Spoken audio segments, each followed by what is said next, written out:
Hello friend, स्वागत है आप सभी का इस घटना चक्र की सीरीज में। आप देख रहे हैं study with interest and love. आज हम लोग पढ़ने वाले हैं इसमें इकोनॉमिक, जो कि इसमें होगा इवेंट्स चैप्टर, जो कि ये है, इसको बोलते हैं आयोजन। तो चलिए हम लोग जानते हैं इसके बारे में। ये आयोजन का चैप्टर है। इसमें हम लोग नीति आयोग और योजना आयोग के बारे में पढ़ेंगे बहुत ही विस्तार से। बहुत लगभग 150 क्वेश्चन इसमें कराए जाएंगे।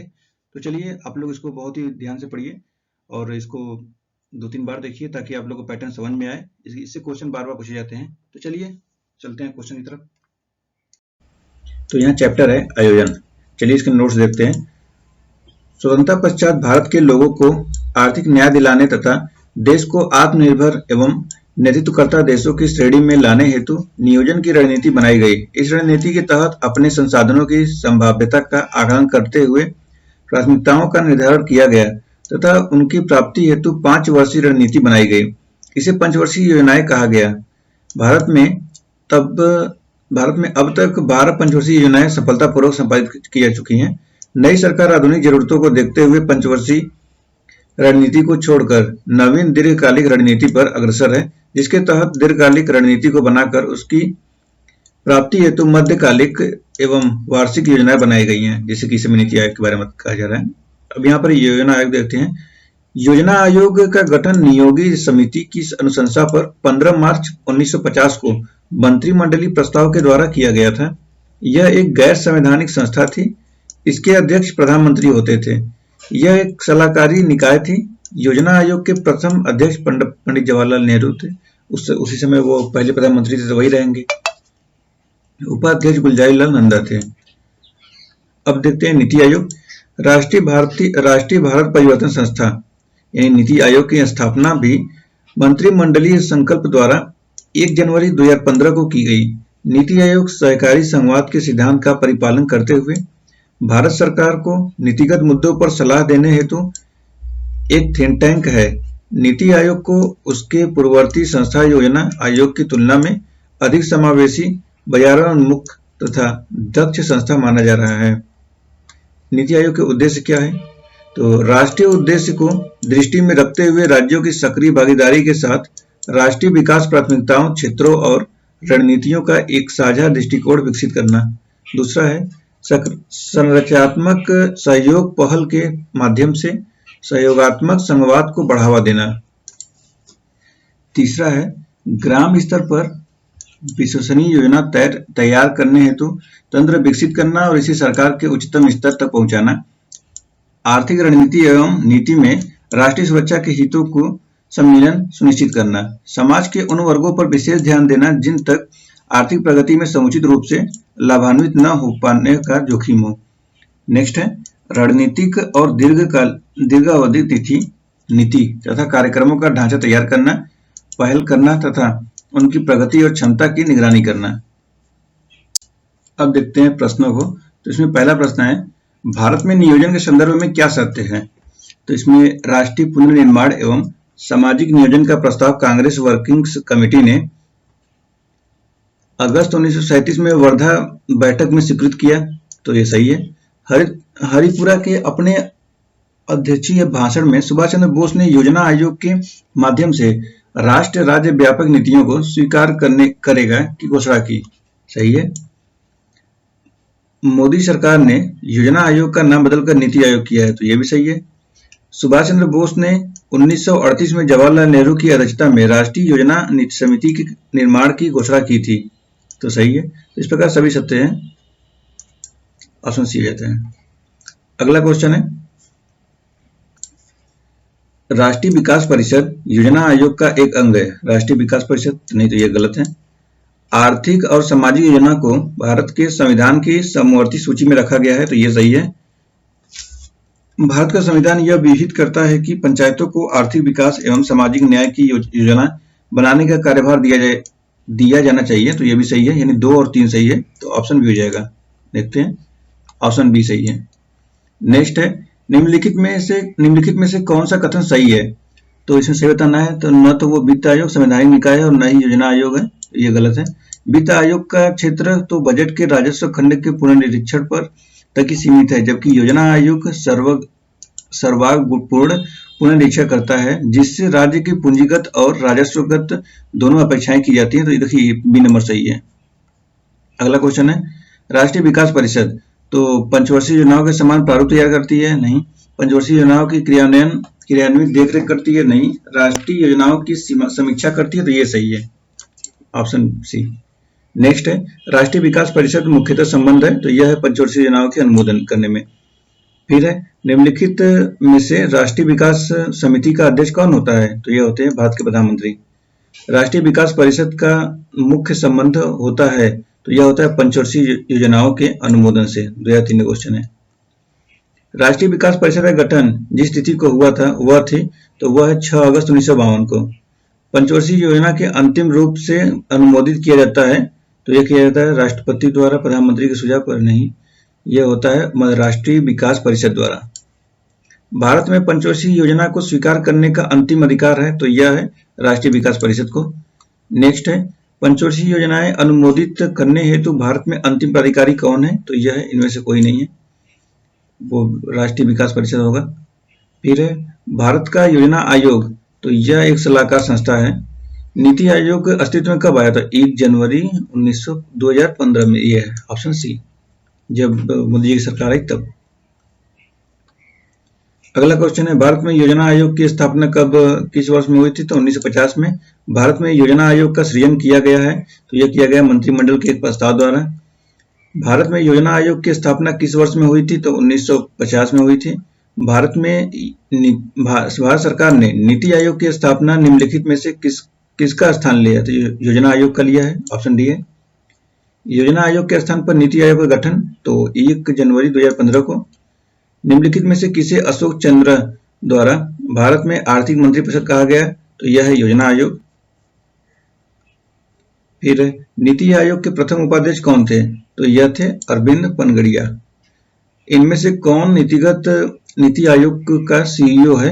तो यह अमिताभ कांत सीईओ है। अब देखिए यहाँ पे सीईओ अमिताभ कांत। जुलाई 2022 से नए मुख्य कार्य अधिकारी परमेश्वर अय्यर रहेंगे, तो याद रखिएगा परमेश्वर अय्यर। नीति आयोग के अनुसार भारत में नवाचार सूचकांक 2019 में निम्नलिखित में से कौन सा राज्य शीर्षस्थ है? तो यह है कर्नाटक।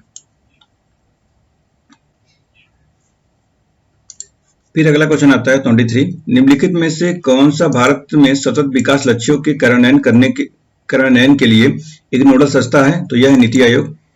नीति आयोग की ताजा रिपोर्ट के अनुसार निम्नलिखित राज्यों में से कौन भारत में 2014-15 में सबसे तेजी से वृद्धि करने वाली अर्थव्यवस्था के रूप में उभरा है? तो यह है बिहार। नीति आयोग के स्वास्थ्य सूचकांक 2019 के अनुसार बिहार राज्य का स्कोर क्या है? तो यह है 32.11।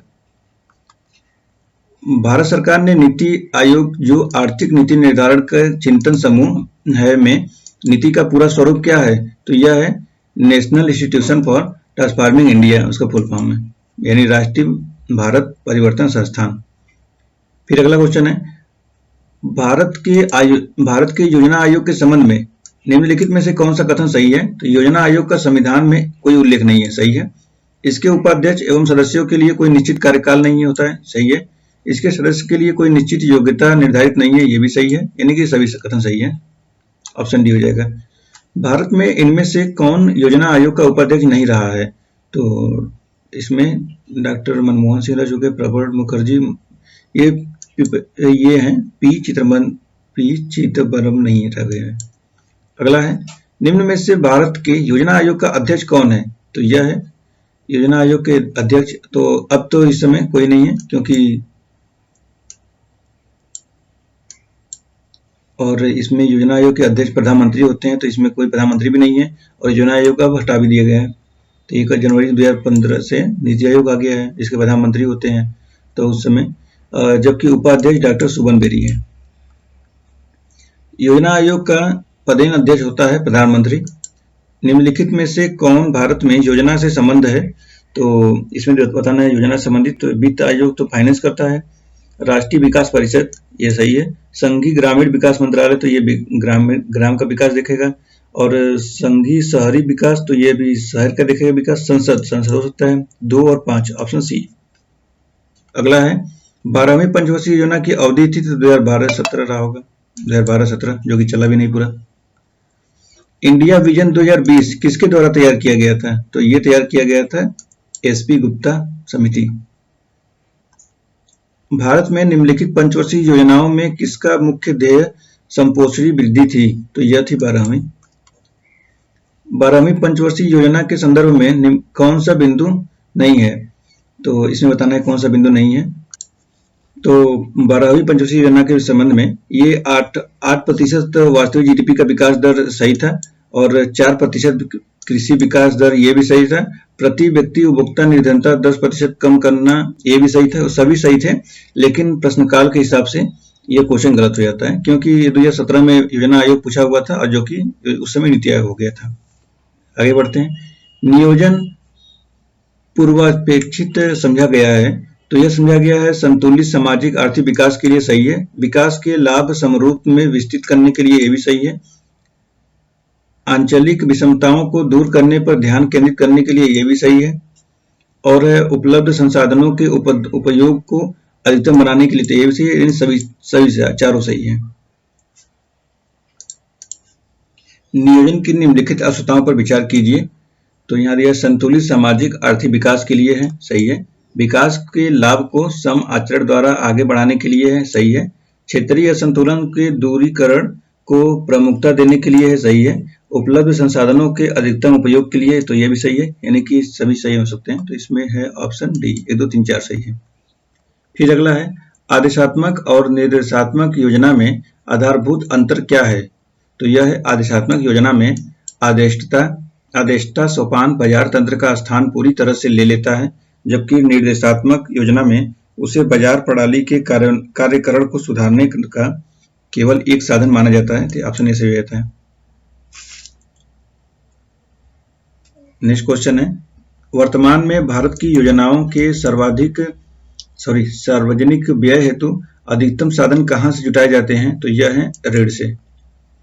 फिर है नेशनल प्लानिंग कमेटी के गठन किया है तो सुभाष चंद्र बोस ने। 1944 में गांधीवादी योजना को प्रतिपादित किया था तो यह है श्री नारायण अग्रवाल ने। पिछड़े देशों के लिए रोलिंग प्लान का सुझाव किसके द्वारा किया गया था? तो यह है जी मिर्डल द्वारा। राष्ट्रीय नियोजन में रोलिंग प्लान की अवधारणा लागू की गई थी तो यह है जनता सरकार द्वारा। फिर है चल योजना आयोग के संदर्भ में निम्नलिखित कथनों पर विचार कीजिए। तो यह 1 वर्ष के लिए योजना है, सही है। 3, 4 या 5 वर्षों के लिए निर्धारित होती है तो यह सही है। अर्थव्यवस्था की आवश्यकता अनुसार प्रति वर्ष संशोधित होती है तो यह सही है। 10, 15 अथवा 20 वर्षों के लिए भावी योजना है तो यह भी सही है, यानी 1 2 3 4। नेक्स्ट है चल योजना के बारे में निम्नलिखित कथनों पर विचार कीजिए। चालू वर्ष के लिए एक योजना जिसमें वार्षिक बजट शामिल होता है तो सही है। एक योजना जो 3, 4 पहले की सेम क्वेश्चन पूछे जाते हैं चल योजना के बारे में है तो ये भी सही, डी ऑप्शन हो जाएगा। देखिए 45 नंबर और 44 नंबर सेम क्वेश्चन है। यूपीपीसी 2016 में पूछा था और फिर यह बीपीएससी 2011 में पूछा था, सेम क्वेश्चन। चलिए अगला देखते हैं। आर्थिक नियोजन का एक विषय है। आर्थिक नियोजन एक विषय है, किसका है? समवर्ती सूची का है। भारत में योजना के आरंभ से किसी भी पंचवर्षीय योजना में अनाच्छित कुल वर्षों की संख्या क्या है? तो यह है 7। 48 नंबर क्वेश्चन देखते हैं। निम्नलिखित पंचवर्षीय योजनाओं में से किसमें गरीबी हटाओ विषय वस्तु पर आधारित गरीबी उन्मूलन कार्यक्रमों को सर्वप्रथम प्रारंभ किया गया था? तो यह पंचवर्षीय योजनाओं में 5वीं में। विकास केंद्र उपागम किस योजना के अंतर्गत अपनाया गया था? तो यह अपनाया गया था 4थे में। फिर किस पंचवर्षीय योजना के अंतर्गत समाजवादी ढांचे की स्थापना का संकल्प किया गया था? तो यह है दूसरी वाले में, दूसरी पंचवर्षीय योजना 1 अप्रैल 1956 से 31 मार्च 1961 तक है। क्वेश्चन नंबर 51 है, 9वीं पंचवर्षीय योजना में शिक्षा बजट का कितने प्रतिशत प्राथमिक शिक्षा को विनियोजित यानी अलॉटेड किया गया था? तो यह किया गया था 58%। अगला आता है राष्ट्रीय विकास परिषद द्वारा स्वीकृत 12वीं पंचवर्षीय योजना 2012-17 हेतु प्रस्तावित परिकल्पना पत्र में विकास का निर्दिष्ट लक्ष्य क्या था? तो यह है 9%। 12वीं पंचवर्षीय योजना के दौरान कृषि वानिकी एवं मत्स्य पालन की वृद्धि दर अनुमानित थे तो यह है 4% का। 12वीं पंचवर्षीय योजना के दौरान कृषि एवं सहायक क्षेत्र के लिए निम्न में से किस एक औसत वार्षिक विकास दर का लक्ष्य रखा गया था? तो यह रखा गया था 4% का। 2018 में पूछा है क्वेश्चन। फिर निम्न में से कौन सा 12वीं पंचवर्षीय योजना का कार्यकाल है? तो यह है 2012-17। निम्नलिखित में से 12वीं पंचवर्षीय योजना की अवधि कब से कब तक है? तो यह है 2012-17 है। 12वीं पंचवर्षीय योजना में निम्नलिखित में से किस भेद में सबसे अधिक धनराशि विनिहित की गई है? तो यह है सामाजिक सेवाओं की मद से। 12वीं पंचवर्षीय योजना के सरकारी प्रपत्र के अनुसार इस योजना में सर्वाधिक व्यय होगा तो वित्तीय सेवाओं, सार्वजनिक सामाजिक सेवाओं पर, कृषि पर, मत्स्य पालन तो सामाजिक सेवाओं पर होगा। ऑप्शन बी हो जाएगा सही। नेक्स्ट है 12वीं पंचवर्षीय योजना का मुख्य उद्देश्य क्या है? तो यह है तीव्रतर, धारणी एवं ज्यादा समावेशी विकास, यानी कि ऑप्शन डी। नेक्स्ट है 11वीं पंचवर्षीय योजना में किस तरह जोर दिया गया था? किस पर ज्यादा जोर दिया गया? तो यह दिया गया है आर्थिक तीव्र एवं ज्यादा समावेशी समृद्धि पर। अगला क्वेश्चन है 11वीं पंचवर्षीय योजना का मुख्य भाव क्या है? तो यह है तीव्रतर एवं अधिक सम्मिलित वृद्धि। फिर है अगला 11वीं पंचवर्षीय योजना के दिशा निर्देश पत्र का प्रकरण रहा है, तो यह था तीव्र तथा समावेशी विकास की ओर। सरकार के अनुमानों के अनुसार 12वीं पंचवर्षीय योजना में आधारभूत संरचना के लिए आवश्यक निवेश का आकार होगा, तो यह है 1000 बिलियन। अगला है 8वीं पंचवर्षीय योजना में निवेश परिव्यय की कुल राशि कितनी होगी? तो यह किया गया था 7,98,000 करोड़ रुपए का। 8वीं पंचवर्षीय योजना में कुल परिव्यय 8,71,000 करोड़ रुपए प्रस्तावित था, जिसमें से 7,98,000 करोड़ रुपया निवेश परिव्यय हेतु तथा 93,000 करोड़ रुपए चालू खर्च अर्थात पूर्व योजनाओं में सृजित संपदाओं के रख रखाव पर नियोजित करने हेतु प्रस्तावित था। क्वेश्चन नंबर 65 है 8वीं पंचवर्षीय योजना में लोक क्षेत्र परिव्यय के वित्त पोषण का सबसे बड़ा स्रोत है, तो यह था सरकारी ऋणदान। फिर भारत की 11वीं पंचवर्षीय योजना का आकार क्या है? तो यह था 36,44,718 करोड़ रुपए। 36,44,718 करोड़। देखिए भारत की 11वीं पंचवर्षीय योजना 2007 से 2012 का आकार था 36,44,718 करोड़ रखा गया था। 12वीं पंचवर्षीय योजना में 2012 से 17 का था, तो इसमें था 76,69,807 करोड़ रुपए। जस्ट दुगना कर दिया गया उसका। 36 का दुगना 72 होता है, इसमें 76 यानी दुगना से भी ज्यादा। 7वीं पंचवर्षीय योजना मार्च 1990 में समाप्त हुई थी। 8वीं पंचवर्षीय योजना कब आरंभ हुई थी? कब आरंभ हुई? तो यह है अप्रैल 1992। 68 नंबर क्वेश्चन है 6ठी और 8वीं योजना क्रमशः 1980-85 तथा 1992-97 की अवधि की थी। 7वीं पंचवर्षीय योजना की अवधि थी, तो वही 5 साल पीछे कर देंगे तो 1985 से 90 हो जाएगा। निम्नलिखित में से कौन सा एक दशक भारतीय नियोजन के इतिहास में रोजगार विहीन वृद्धि दशक कहलाने का योग्य है? तो यह है 1991 से 2000। 70 नंबर क्वेश्चन है अप्रैल 1992 मार्च 1997 के दौरान भारत में कौन सी पंचवर्षीय योजना चालू रही थी? तो यह है 8वीं। प्रथम पंचवर्षीय योजना की प्राथमिकता क्या थी? तो यह थी प्रौद्योगिकी नहीं थी, कृषि का विकास था। प्रौद्योगिकी पहले नहीं, पहले कृषि का विकास करना था पहले में। अब आता है भारत की पंचवर्षीय योजनाओं के संदर्भ में निम्नलिखित में से कौन सा कथन सही है? तो देखिए इसमें दूसरी पंचवर्षीय योजना से बुनियादी तथा पूंजीगत वस्तु उद्योगों के प्रतिस्थापन की दिशा में निश्चयात्मक जोर दिया गया, तो ये सही है। चौथी पंचवर्षीय योजना में संपत्ति तथा आर्थिक शक्ति के बढ़ते संकेंद्रण की पूर्व प्रवृत्ति के सुधार का उद्देश्य अपनाया गया, तो ये भी सही है। 5वीं पंचवर्षीय योजना में पहली बार वित्तीय क्षेत्र को योजना के अभिन्न अंग के रूप में शामिल किया गया, तो ये गलत है। तो इस प्रकार 1 और 2 से हो जाएगा। 73 नंबर क्वेश्चन है सूची 1 को सूची 2 से मिलाना है। इसमें बताना है कौन से मॉडल पर बनाया गया है। तो देखिए ये प्रथम थे हेरोल्ड डोमर मॉडल, द्वितीय थे महाल बोनिस मॉडल, तृतीय थे एस चक्रवर्ती मॉडल और चौथे अशोक रुद्र मॉडल। तो इस प्रकार ऑप्शन हो जाएगा बी। देखिए यहाँ पे मिलाया गया है, प्रथम हेरोल्ड डोमर मॉडल, द्वितीय महालनोबिस और तृतीय एस चक्रवर्ती मॉडल, तो चौथा है अशोक रुद्र मॉडल। फिर क्वेश्चन यहाँ पर वैसे ही सेम पूछा गया है, मॉडल मिलाना है इसमें, नहीं योजना को मिलाना है कार्यक्रम के हिसाब से। तो देखिए प्रथम योजना, तो प्रथम योजना में किया गया था सामुदायिक, और द्वितीय योजना में किया गया था तीव्र उद्योगों को बढ़ाना था।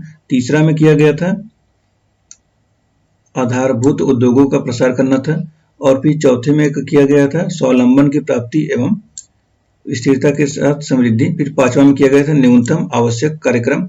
तो इस प्रकार हो जाएगा 2 1 3 5 4, 2 1 3 5 4, ऑप्शन डी हो जाएगा।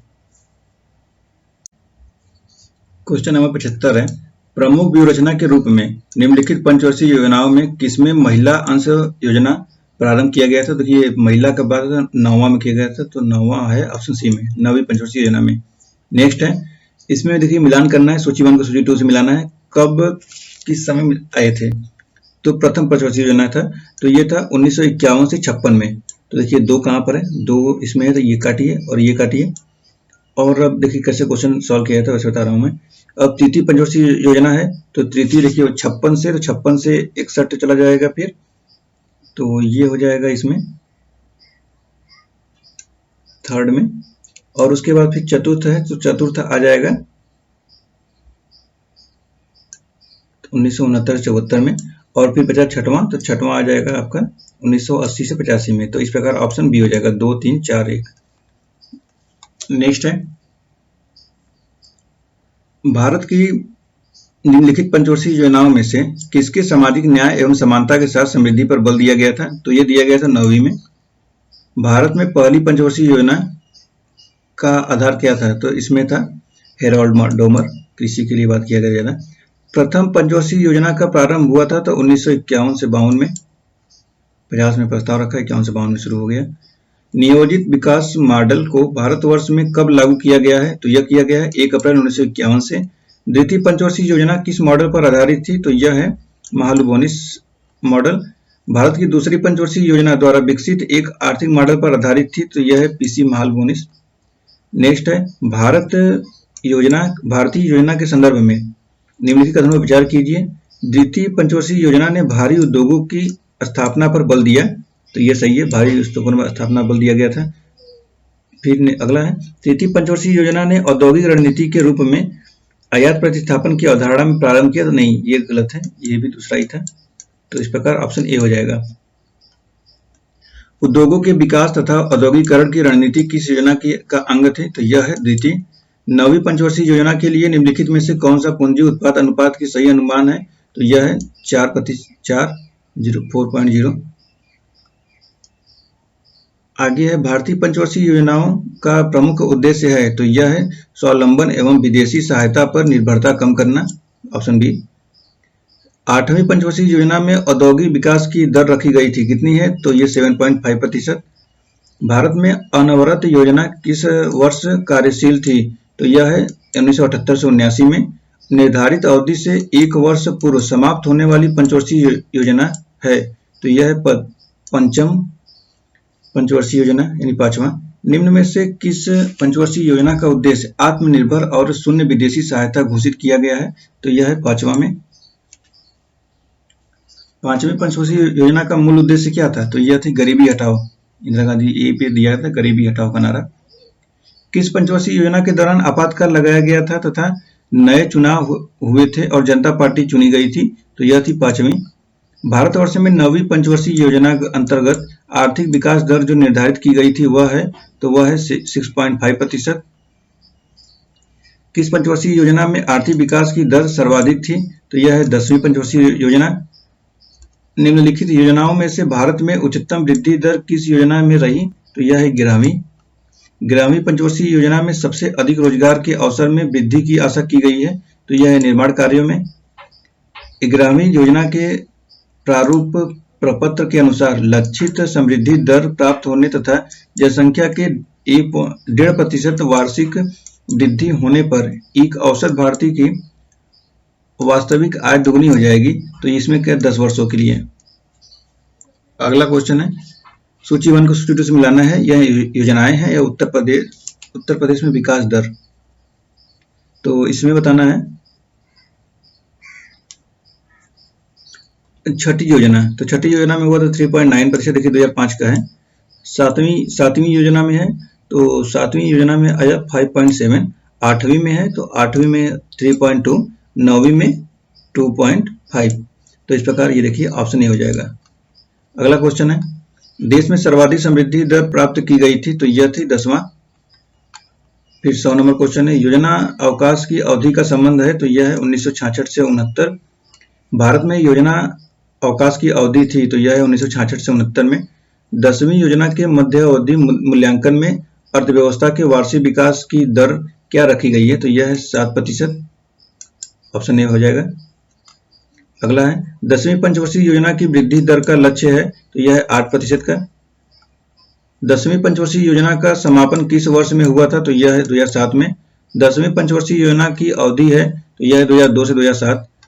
भारत में वास्तविक सकल राष्ट्रीय उत्पाद की संचयी आवार्षिक वृद्धि दर अधिकतम थी, तो यह है 8वीं पंचवर्षीय योजना।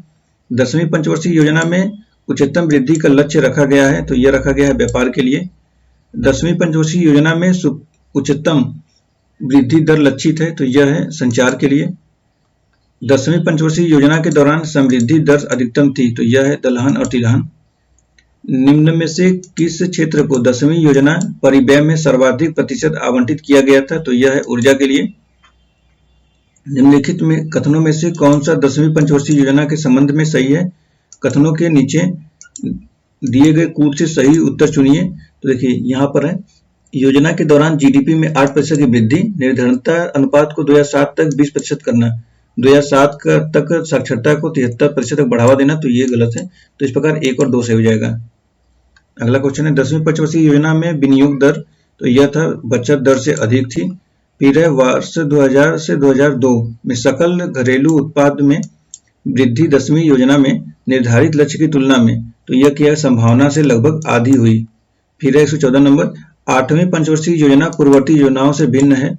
महत्वपूर्ण अंतर यह है कि, तो यह है अद्यतन संरचना विकास के लिए पर्याप्त बल दिया गया है।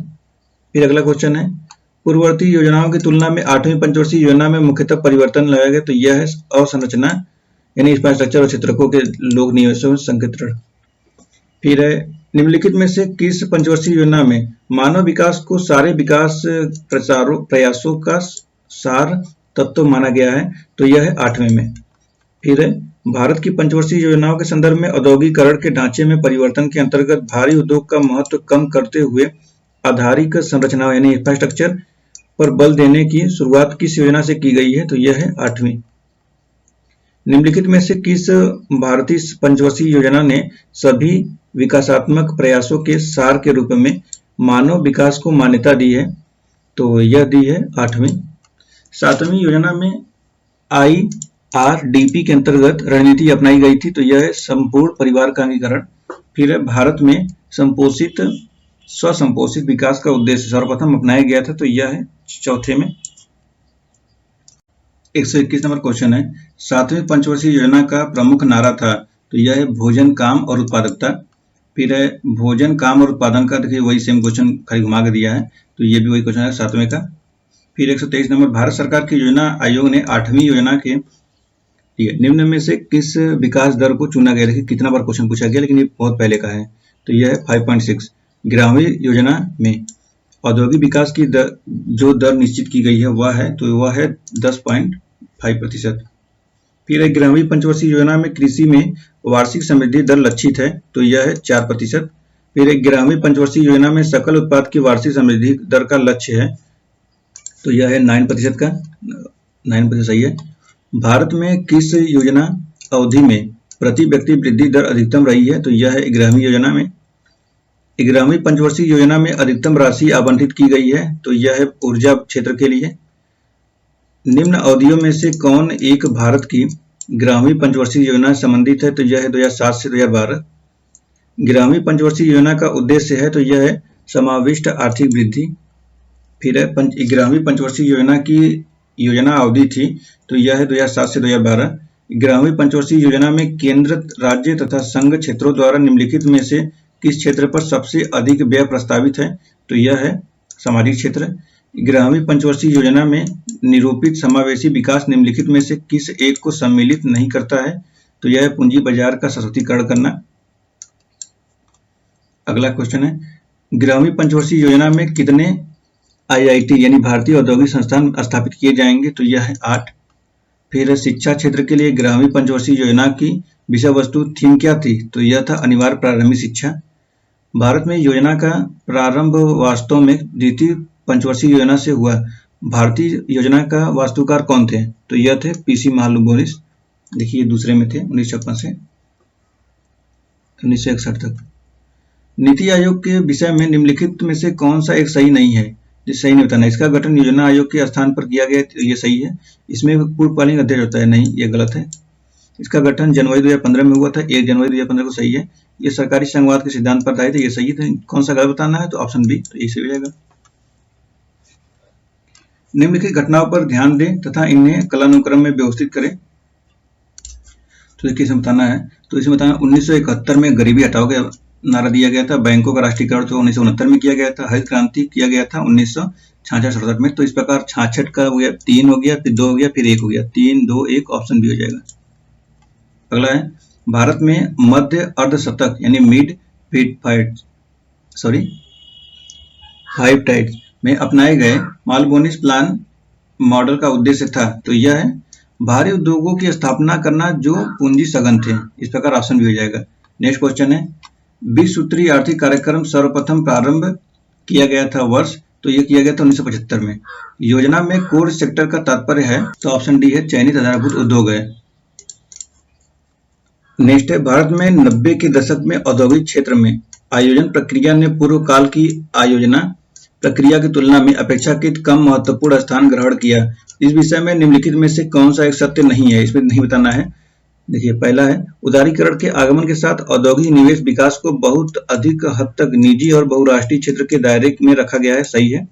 बाजार के केंद्रीय स्थान ग्रहण कर लेने के साथ अनेक क्षेत्रों में केंद्रीय आयोजना की भूमिका अनावश्यक हो गई है, ये भी सही है। आयोजना का केंद्र मानव संसाधन विकास, आधारित संरचना, जनसंख्या नियंत्रण और कल्याण जैसे क्षेत्रों में अंतरित हो गया है, तो ये भी सही है। राष्ट्र की प्राथमिकताएं औद्योगिक विकास से दूर हटकर ग्रामीण विकास की हो गई है। देखिए डी नंबर गलत है, तो इस प्रकार डी सही हो जाएगा। अगला क्वेश्चन है, निम्नलिखित कथनों पर विचार कीजिए। कथन और कारण है, नीचे से ऊपर नियोजन एक लक्ष्य है जो अभी भी प्राप्त होना है। फिर इसका क्योंकि गांव एक इकाई के रूप में आर्थिक व्यवहार्यता के लिए बहुत उपयुक्त है। देखिए ये सही है, उसका स्पष्टीकरण भी सही कर रहा है। नेक्स्ट है, यद्यपि 1991 से बाजार अर्थव्यवस्था स्वीकृत कर ली गई है, फिर भी राष्ट्रीय आर्थिक योजना अभी चालू है। इसका मुख्य कारण क्या है? तो यह पंचवर्षीय योजनाएं बाजार समर्थक रीति से अर्थव्यवस्था को दीर्घ अवधि परिप्रेक्ष्य प्रदान करती रह सकती है। ऑप्शन सी सही है। 145 नंबर क्वेश्चन है, निम्न कथनों पर विचार कीजिए। 200 करोड़ कुल धनराशि कॉर्पस का जल विभाजक फंड स्थापित किया गया है। दूसरा है, चुने हुए 100 जनपदों में एकीकृत जल विभाजक विकास कार्यक्रम कार्य करने का उद्देश्य है। तीसरा है, योजना के अंतर्गत राज्य में ग्रांट आधारित योजनाओं हेतु 2/3 धनराशि दी जाती है। तो ये है 1 और 2 सही है, तीसरा वाला गलत है, 2/3 नहीं दी जाती है। निम्न में उनके कालानुक्रम संबंध क्रमबद्ध कीजिए। तो चलिए देखते हैं इसको। पंचवर्षीय योजना संसद को दिया गया था, तो ये है, तो ये 1951 में हुआ था। और राष्ट्रीय विकास परिषद का गठन तो ये हुआ था 1952 में। स्वतंत्र भारत में पहली बार भारतीय मुद्रा का अवमूल्यन किया गया था, तो ये किया गया था 1949 में। और भारत अंतर्राष्ट्रीय मुद्रा कोष यानी IMF का सदस्य ये बना था, तो 44 में हुआ था, 45 में सदस्य बना दिया गया था, तो ये हुआ था 45 में। तो इस प्रकार हो जाएगा 4 3 1 2, 4 3 1 2 4 3 1 2, तो ये ऑप्शन डी हो जाएगा, ऑप्शन बी 4 3 1 2। ठीक है, अगला देखते हैं। मानव विकास मंत्रालय द्वारा जिस नई सब्सिडी सहित केंद्रीय ऋण योजना को अंतिम रूप दिया गया है, उसके अनुसार माता पिता की वार्षिक आय की सीमा ऋण स्थगन अवधि के दौरान पूर्ण सब्सिडी पाने हेतु क्या निर्धारित की गई है? तो यह किया गया है 4.5 लाख से कम। योजना पत्रिका का प्रकाशन कहाँ से होता है? तो यह होता है प्रकाशन विभाग द्वारा। फिर है प्लान्ड इकोनॉमिक फॉर इंडिया पुस्तक के लेखक कौन है? तो यह है एम विश्वेश्वरैया। फिर है प्लानिंग एंड द पुअर पुस्तक के लेखक हैं, तो यह है BS मिन्हास। चलिए अब हम लोग 150 क्वेश्चन पे समाप्त करते हैं। अब हम लोग नेक्स्ट वीडियो में मिलेंगे। तो हम लोग इस वीडियो को यहीं समाप्त करते हैं। तो आप लोग बताइएगा कि आप लोग का ये सेशन कैसा लगा, और अगर आप लोग को इस सेशन से थोड़ा सा भी लाभ हो रहा है तो हमारे चैनल को सब्सक्राइब कर सकते हैं अगर आप लोग को पसंद आ रहा हो तो। और पढ़ते रहिए घटना चक्र सीरीज, और भी इसमें टेस्ट सीरीज चलाया जा रहा है जो कि RO का है, UPSC का है, और भी इसमें मैगजीन वगैरह पढ़ाया जाता है जो कि हर मंथली है, विजन का है, दृष्टि IAS का है। तो आप लोग अगर देखना चाहें तो प्ले लिस्ट ओपन करके देख सकते हैं। चलिए फिर मिलते हैं नेक्स्ट वीडियो में, तब तक के लिए धन्यवाद। आपका दिन शुभ हो।